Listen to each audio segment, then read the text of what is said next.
So let's raise the big questions tonight. EVM hacking, as is being alleged, where is the proof? Is the Congress making EVMs the scapegoat for its defeat? Should the Election Commission now be re-looking at the entire voting process?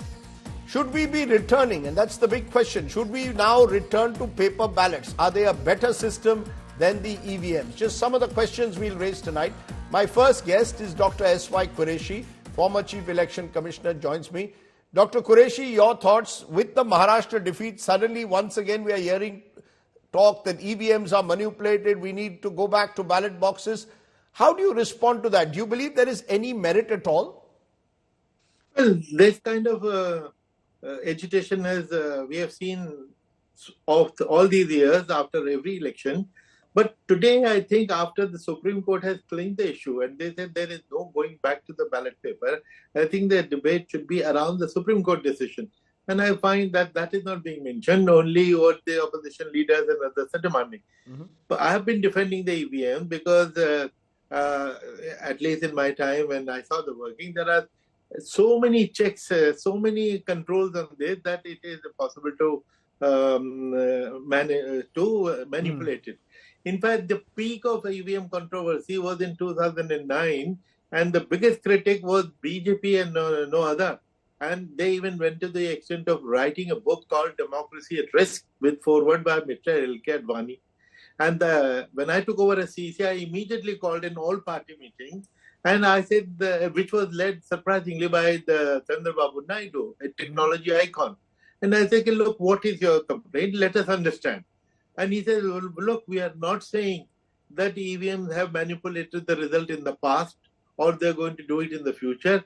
All we are saying that they lack transparency, which means when you press a button, where is the vote going? We really physically cannot see. I said, what is the solution? He says, introduce VVPAT, voter verifiable paper audit trail. And he explained how it will work. And believe me, in the same meeting, we took the decision. It's a very good suggestion.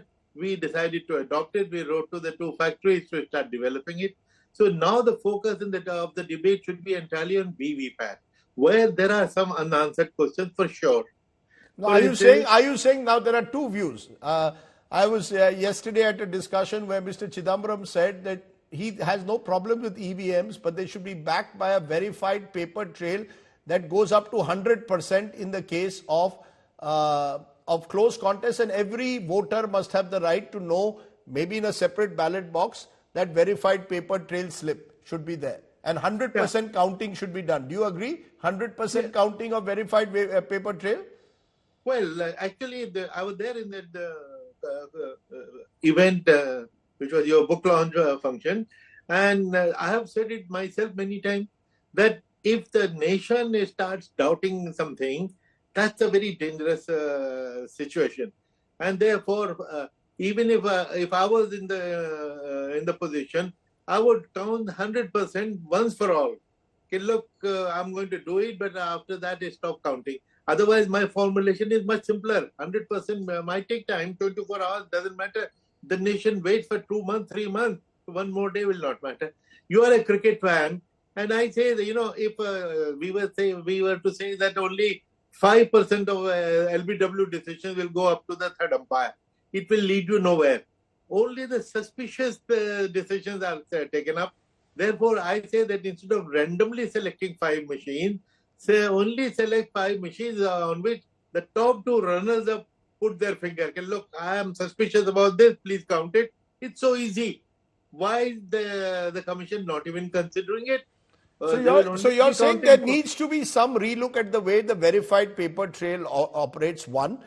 The other question, Dr. Qureshi, particularly after Maharashtra, and we saw it even in the general elections and Haryana, that voting percentage goes up very sharply now between provisional figures at 5 p.m. and what the figures are the next day. In Maharashtra, it was 55% at 5 p.m. Next day, it eventually ended up at 68. Is that something that is curious? Is there a curiosity that 13% rise between 5 p.m. and the next day? Yes, that surely worries me because these figures are real time.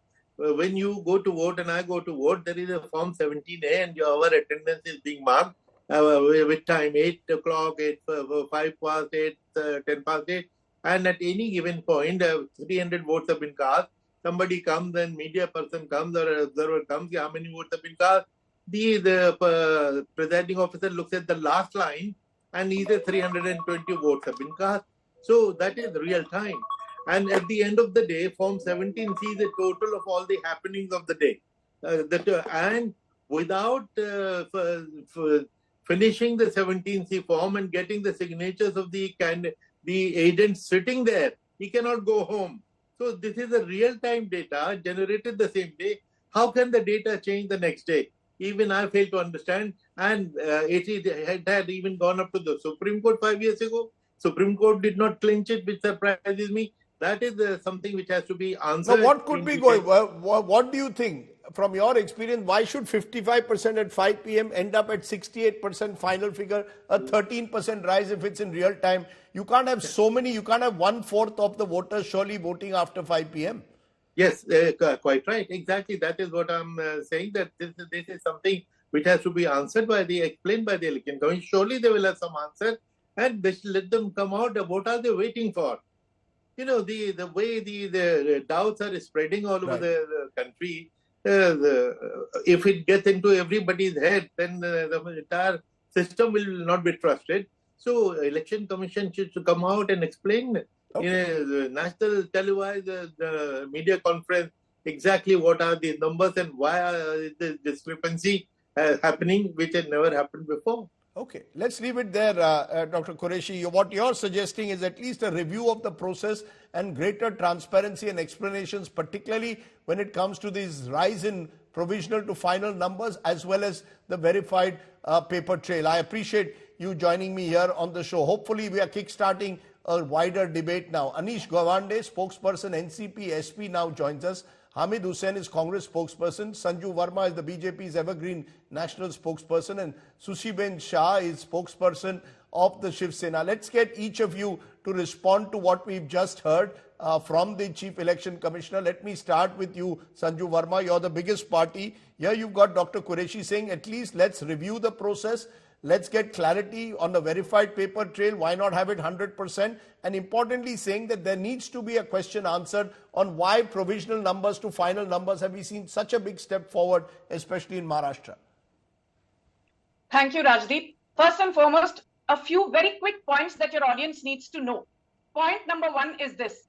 EVMs were used on a pilot basis for the first time in an assembly election in Kerala. Did BJP win that? No. EVMs were used in 1998 on a larger basis for the assembly elections of Delhi, Madhya Pradesh and Rajasthan. All the three elections were won by the Congress party, not by the BJP. For the first time in a general election on a widespread basis, EVMs were used in 2004 and then again in 2009. Did the BJP win any of these elections? No. So the first and limited point is this. When the Congress loses, angur khatte hain, the grapes are sour. But more importantly, I want to say this to you, and this is very important. You don't need to be a rocket scientist. Basic common sense suggests this. EVMs, point number one, are they linked to any Bluetooth, any wireless or any wired device? Answer is no. So can they be hacked? Answer is no. EVMs are subjected to the double randomization theory. What exactly is double randomization theory? In 30 seconds. First, the EVMs are randomly allocated to assembly constituencies. And then from assembly constituencies, as per the second level randomization, EVMs are randomly allocated to polling stations and polling booths. And during this entire process, there is the presence of the returning officer, there is the presence of the local election commissioner, there is the presence of the local district magistrate or subdivisional district magistrate, there is the presence of the ruling party candidate, there is the presence of opposition related candidates too. सबके सामने सब कुछ होता है, पर problem ये है, after Karnataka, after Himachal, after Telangana, EVMs में सब कुछ चंगा सी, बट मोमेंट मध्य प्रदेश, राजस्थान, छत्तीसगढ़, हरियाणा और महाराष्ट्र में धज्जियां उड़ जाती है कांग्रेस पार्टी की, धज्जियां उड़ गई राहुल गांधी की, धज्जियां उड़ गई उद्धव ठाकरे की, रोना धोना विक्टिम कार्ड शुरू. And my final point, please. Today you've been very kind to me, Rajdeep. You've not interjected me. There are questions that have repeatedly been raised on the integrity of the Chief Election Commissioner Rajiv Kumar. And I am appalled. Forget the Supreme Court, which has called out the bluff of Rahul Gandhi, Uddhav Thackeray, Sharad Pawar, so on and so forth. As a bona fide Indian citizen, I'm telling you this. These are some Chief Election Commissioners: Naveen Chawla, S.Y. Qureshi, V.S. Sampath, M.S. Gill, J.M. Lindo, R.V.S. Peri Shastri, T.N. Seshan. These people were Chief Election Commissioners when the Congress was in power. T.N. Seshan was the Cabinet Secretary and Defense Secretary under Rajiv Gandhi. After his death, he was accommodated as member of the Planning Commission by the then Congress-led Manmohan Singh / Sonia Gandhi dispensation. तब सब चंगा सी. आज आप लोग बार-बार राजीव कुमार पे उंगलियां उठाते हो, थोड़ी शर्म करो. Okay, I've heard you now. See, I've been very patient with you because today you are making factual points, no rhetoric, and I always do that. Okay, I always do that. Okay, fair enough. Hamid Hussain. Congratulations on your new book, by the way. Thank you very much. I hope you will read the book, Sanju Verma. I look forward to your feedback, but let's focus on this. I hope the book is not biased. Okay, like you read the book. Please read my book. But Hamid Hussain, as the Congress spokesperson, Sanju Verma makes an important point about EVMs being technologically, it's very difficult to hack them, and that's been said by many people. She's not the first to say it. What is the basis of the Congress complaint? Is it voter lists? Is it the fact, as I mentioned, that there was this unusual spike in Maharashtra post 5 p.m.? What is the basis? You need to provide hard evidence before you say EVMs must be changed and go back to ballot papers. Give me a specific reason why you have a problem with EVMs, apart from your big defeat. Mr. Hussain. Rajiv, thank you very much for having me here. But you see, our preamble of the Constitution says that we, the people of India, having solemnly resolved to constitute India into a sovereign, socialist, democratic republic. And the Article 1 also clarifies that we are the Union of States. Thereby, the meaning is that we are a federal democracy and we are a parliamentary democracy and we are a republican system. That means that the democracy is a foundation. It is the core factor in the entire Constitution, in our governance system.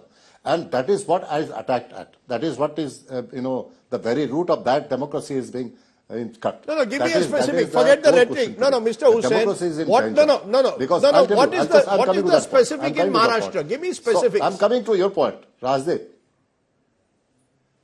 Maharashtra, it is very clear, Maharashtra in 3-4 months back, the result was there. Lok Sabha, they were trounced. And very badly, they were defeated. And Modi was not accepted as the Prime Minister. And after that, you see after 3 months, that they are sweeping the election. So that difference shows that either Modi is unpopular, absolutely. No, let me not be, please. No, but that is not, Mr. Modi is very unpopular. No, Mr. Hussain, this is, whether you lost in Lok Sabha and won in Vidhan Sabha. Not the difference. What is the reason? Give me one example where you believe EVMs have gone wrong. I want a specific. These are all, the problem at the moment is the Congress is working on suspicion. 2-3 points. No. Rajiv, I am talking about technically now. With this background, let me talk technically. Firstly, the increase of the polls. You see, when the polls were, how many votes were polled? The 6 crore 40 lakhs and 88,154. That is what the tally is. Then subsequently you say that no, the polling was 6 crore 45 lakhs, 92,508. So where does this 5 lakhs come from? And then later on you say that 13 lakhs increase is there. How did it come? No, 5 lakhs the election commission has clarified was through postal ballots. No. You see, the problem is I have still not got a clear answer. Just a minute. Mr. Anish Gawande, your party also, Sharad Pawar, who's known to be please. One minute, sir. All the countries, all the developed countries, all the developed countries, Germany, England, USA, all they have disbanded that. They have banned EVM. Why? They are the developed countries. They are banned because Elon Musk also rightly said that this can be hacked. EVM can be hacked. So technically there are problems. Even in the constituency where a person is contesting election, he has 32 members, and then from that vote there is 0 polling for him. Yeah, you're saying you've given me an example of a eminent. Okay, Mr. Hussain, I've heard your. I have to lower your. You've made a point. You're saying other countries have changed. Okay, that's fair. You're claiming Elon Musk. It's interesting. Congress is now turning to Elon Musk and saying Elon Musk has said that there can be hacking that can be done. and you're saying that there are villages where even family members have voted and the candidate has got 0 votes. But Anish Gawande, beyond that, I want a specific reason. Sharad Pawar, one of the most experienced politicians in the country, also wants Sunday suspects EVMs after all these years. What is the reason? Rajdeep. Give me a hard Rajdeep. reason. We've been very clear. We've been very clear as a party that when the honesty and integrity of an electoral process is at stake, we have to be very careful about raising these allegations. So Mr. Pawar's statement in a press conference has been very specific and direct that unless we find accurate evidence of EVMs being manipulated, we will not take these concerns further. We're in the process of gathering some of that evidence. I'll tell you some of what we found so far, right? There's been a 13% increase in voters between the Lok Sabha election and the Vidhan Sabha election. That difference is usually 2%. So what explains a sudden spike in the number of voters? Now, the second thing is, if you compare ballot sort of paper votes, postal votes, to EVM poll votes, the results are shockingly different. In the past, in a state like Maharashtra, and you've covered these elections very far, postal ballots in Maharashtra are fairly representative of the population. They signal a trend where the sort of government is going to be formed. Here, you've seen a hung assembly emerge through the postal ballots, which are 5.5 lakh votes, and a completely different picture coming through EVMs. Now, getting to specifics, right? There's questions not only about the integrity of the EVM machines themselves, but the counting processes and the ways in which the Election Commission has handled certain complaints. Now, I'll give you an example. In Karad South, there were around 515 votes polled at the EVM and 575 were assigned to the BJP candidate on the handwritten piece of paper that tabulates this data. In Karjat Jamkhed, where Rohit Pawar was contesting from the NCP SP and our symbol is man blowing tutari, there was a deceptively similar symbol, the Pipani, which was used, which remind you cost us 11 seats this election, which was assigned to a candidate called Rohit Pawar standing as an independent there. This is a joke of the process, Rashid. There are 80 free symbols available. Okay, now you're making important points, and this is where Sushi Ben Shah, for example, the Karjat Jamkhed example given, Election Commission assigns an identical symbol to a tutari to another candidate called Rohit Pawar, which can lead to confusion. Now, this is where the Election Commission's credibility is coming into question, that they are allowing these things to happen. There used to be some attempt made to ensure that you don't allow this kind of potential manipulation to take place. It's not about so much the EVMs, it's also about the ECI and its own credibility, ma'am. I mean, good evening to all and thank you for having me on your show, Mr. Sardesai.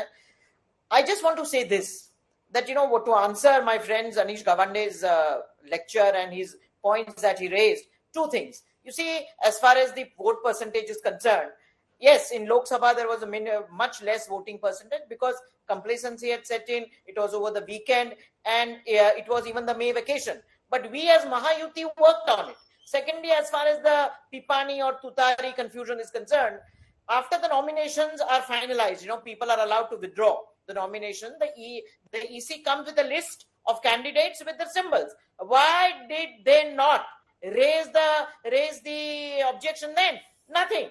They slept over it. And now they are behaving like a crybaby.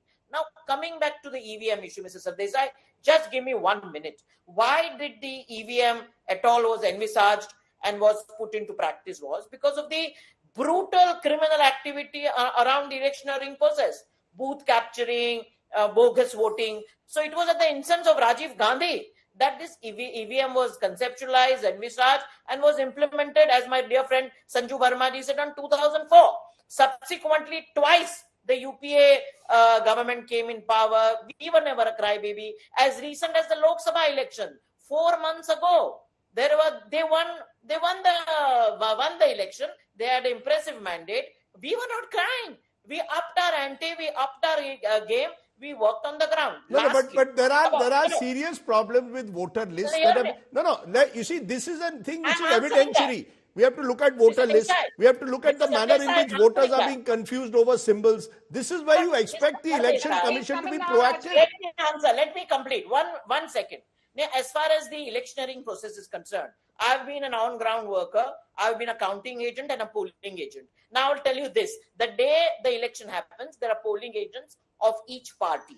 It is only in their presence that the final tally with their signature is taken on the EVM sheet, and after that, under a supervision, under a security guard, which is also supervised by the political party, that the EVM goes to the store machine. Now, the day the counting happens, there are counting agents of each political party. So they have given a sheet, they have a sheet on the number of votes polled in the EVM machine. So when the counting happens, there is end of the counting, end of the booth, there is total list of votes. You make a strong point, which I think is really where I come from. I come from Worli. You made your point. Ma'am, you made the point. I come from Worli. Last 1 second. I come from Worli. And trust me, I was at the polling booth and I saw a line of at least 500 to 600 people coming in after 5 o'clock. They realize that this is the time to vote for security, stability. That argument, ma'am, that people came after 5 o'clock is extremely suspicious. That suddenly people come inside. Okay, ma'am, you made the fact is you made the point. There is no clarity why people should come in such large numbers after 5. But Anish Gawande and Mr. Hussain, the question is, y'all are, 1 minute, your candidates are raising questions. Just a minute, ma'am. Allow me to, people are raising these questions or put a voice down. Candidates are objecting on social media, raising it in TV studios, but none of y'all are filing official complaints. Anish, why? If all of this is going so wrong, where are the official complaints from the NCP, SP? Why don't you file official complaints? So Rajdeep, 2 points here, right? One, on the day of the elections and on the day of counting, multiple complaints that were raised by candidates and by returning officers involved in these polling booths were ignored. By election commission staff or those deputed to work on these elections, these complaints have been filed, they're being compiled currently and will be raised before. Okay, what's your second point? Now, the second point that I want to raise is that today you are seeing the Maha behaving like the spokesperson for the ECI. My honest question is, why does the ECI behave like we are hurling abuses at it when legitimate questions are being raised? How is no question being answered? Okay, that's a good point. Sanju Verma, ironically, as S.Y. Qureshi pointed out, it was L.K. Advani in a forward to a book by G.V.L. Narasimha Rao who had also questioned EVMs. It's important to know that there were 537 out of 543 constituencies in the Lok Sabha where there was a mismatch between votes polled and votes counted. Small numbers, but there was still a mismatch that has still not been explained. We still don't have a clear explanation for the jump that takes place post 5 p.m. now almost routinely, and eventually the next day the numbers are 7 to 10% higher. In Odisha and Andhra Pradesh they were 10-12% higher. Don't you think, and I want a dispassionate answer, Ms. Verma, that the Election Commission needs to come clean? That's the only way this problem will be solved. Rajdeep, we've had a very sensible debate till now. And when you say that the Election Commission has to come clean, I will just say this to you. It is not the Election Commission jisko katghade mein khada karna chahiye. Let us be very clear that today we have a debilitated opposition which has been vanquished. And I will just say this to your audience. Rahul Gandhi suffers from the double O complex. The first O is he is an ostrich with his head buried deep in the sand. He refuses to stare at reality in the face. The second O is Rahul Gandhi reminds me of octopus. When an octopus is in stress, when an octopus is under stress, the octopus starts eating its own arms and legs. A process called self-cannibalization. Why is this man interrupting me? 1 minute. No. Sanju Verma, answer my question. Why do you think the Election Commission should not answer the questions I raised? Why do you think they should not? No, Mr. Hussain, please. I don't want this man to interrupt. Let's not say this man. He's also the Congress spokesperson. I'm asking a direct question. Why should the ECI not answer these questions? I'm raising it as a citizen now. Rajdeep, can I finish? Yes. You will get a dispassionate answer the day you hold dispassionate debates. But let me make one very important point. Since Elon Musk's name came and he had said that, EVMs can be hacked. And we had a classic, stupendous response by Rajiv Chandrasekhar. And I will read out Rajiv Chandrasekhar's tweet in 10 seconds so that your audience knows, doodh ka doodh aur pani ka pani. Now please don't interject. Elon Musk's view may apply to US and other places where EVMs which they use are regular compute platforms that are linked to internet connected machines. But Indian EVMs are custom designed, secure, isolated from any network or media. Indian EVMs have no connectivity, no Bluetooth, no Wi-Fi, no internet. So Indian EVMs cannot be hacked or manipulated, we would be happy to run a tutorial for you, Elon. Yeah? Okay. We would be happy to run a tutorial for it's you. not about, ma'am. Therefore, these are the other questions that I've raised. And in fact, that's part of the problem. Many are missing the wood for the trees. Some of the problems come before counting day. We would be happy It is to before counting day that we need to look at some of the anomalies, particularly on voter lists, that are not being answered sufficiently by the Election Commission of India. Therefore, rather than make the debate about EVMs versus ballot boxes, maybe about the manner in which voter lists are being done, the manner in which symbols are being allowed to be used by independent candidates that are similar. That Rahul Gandhi has failed. Okay. Admit that Uddhav Thackeray has failed. Okay. Can you do that for a change? Okay. I've heard you, ma'am. I've heard you.